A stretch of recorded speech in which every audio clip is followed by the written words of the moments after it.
4 பேர்ல யாராவது ஒருத்தருடைய பேர் அதுல வந்து 2002 இருந்துச்சுன்னா அவர் வந்து 3 நம்பர் காலத்துல ஃபில் பண்ணார், 1 3 ஃபில் பண்ணுவார்.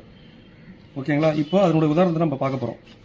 இப்போ இந்த எலக்டார் எடுத்துட்டீங்கன்னா இந்த குப்புசாமி, இதெல்லாம் வந்து உதாரணத்துக்காக தான் எடுத்துக்கிறோம். குப்புசாமின்ற எலக்டார் பாத்தீங்கன்னா அவர் அவர் டேட் ஆஃப் பர்த் இங்க ஃபில் பண்ணிடுறாரு, அவருடைய ஆதார் நம்பர் ஃபில் பண்ணிடுறாரு, அவருடைய கைபேசி எண், அவருடைய தந்தையார் பாதுகாப்பு பேர், அதாவது குப்புசாமியோட தந்தை பெயரு ராமசாமி, அவருடைய தந்தையுடைய ஓட்டர் ஐடி நம்பர், அடுத்தது அவருடைய தாயார் நம்பர் பெயரு, தாயாருடைய ஓட்டர் ஐடி நம்பர், துணைவியார்னா அவர் திருமணம் ஆகியிருந்தாலும் அவர் மனைவி பெயர், அவருடைய மனைவியோட ஓட்டர் ஐடி நம்பர், இதை மனைவியா இருந்தாங்கன்னா அவருடைய கணவருடைய பெயரை போட்டு ஃபில் பண்ணுவாங்க. அடுத்தது இங்க இந்த எலக்டாரு 2025 ஒரு பெயர் இருக்கு, இது எல்லாருமே கம்பல்சரி ஃபில் பண்ண போறாங்க. இந்த எலக்டாரு 2002 இருந்திருக்காரு அப்படின்ற பட்சத்தில் அவர் 2002 இருக்கவங்க இந்த சைட்ல தான் ஃபில் பண்ணணும். அவர் பேரே இருக்குல்ல, அவரே குப்புசாமின்ற பெயரை போட்டுருவாரு. அவருடைய 2002 அவரோட ஓட்டர் ஐடி நம்பர் என்னவோ அந்த நம்பர், சில பேருக்கு பாத்தீங்கன்னா 2002 ஓட்டர் ஐடி நம்பர் இருக்காது, அப்படி இருந்துச்சுன்னா ஐஃபோன் போட்டுருங்க. அடுத்த உறவினர் பெயர், குப்புசாமியோட உறவினர் பெயர், அவர் என்ன உறவு முறை, அவர் எந்த மாவட்டத்தில் இருந்தாரு, எந்த மாநிலத்தில் இருந்தாரு, அவர் இந்தியா ஃபுல்லா எந்த இடத்துல 2002 ஓட்டர் ஐடி இருந்தாலும் அந்த டீட்டெயில் இதில் ஃபில் பண்ணணும். இப்ப சட்டமன்ற தொகுதி பேர் பாத்தீங்கன்னா மண்ணாடிப்பட்டு. இப்போ சட்டமன்ற தொகுதி என்னன்றது 2002 அந்த தொகுதிக்கு என்ன நம்பரோ அந்த நம்பர் போடணும்.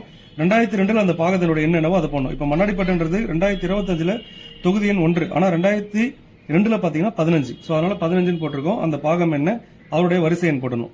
அடுத்தது அவர் கையெழுத்து போட்டுட்டு பிஎல்ஓ கையெழுத்து போட்டுருவாங்க. இவங்க இந்த உதாரணம் பாத்தீங்கன்னா இந்த எலக்டாரே 2002 இருந்தார், அதனால 1 நம்பர் ஃபீல்டையும் 2 நம்பர் ஃபீல்டையும் ஃபுல்லா ஃபில் பண்ணிடுறாரு. ஓகேங்களா?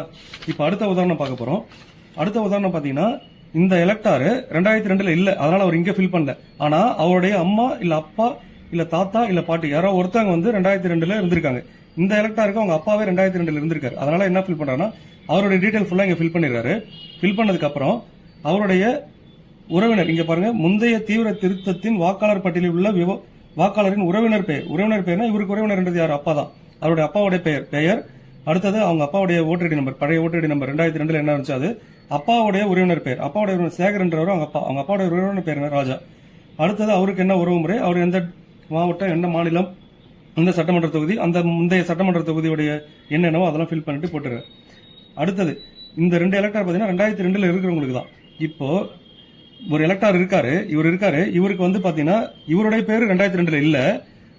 அடுத்தது இவங்க அப்பா அம்மா தாத்தா பாட்டி இவங்க 4 பேர்ல யாரோ ஒருத்தவங்க 2002 இல்ல, இவர் மட்டும் தான் இப்ப 2025 இருக்காரு. 2002 இவர் உறவு முறையில் யாருமே இல்லன்ற பட்சத்தில் இவர் மேல இருக்க இந்த 1 நம்பர் ஃபீல்ட் இருக்குல்ல, இது மட்டும் ஃபில் பண்ணிட்டு அவர் கையெழுத்து போட்டுட்டு பிஎல்ஓ கிட்ட சமர்ப்பிச்சிடலாம். ஓகேங்களா? இதுதான் வாக்காளர் கணக்கெடுப்பு படிவத்தை பூர்த்தி செய்யறதுக்கு ஒரு எக்ஸாம்பிள். நன்றி.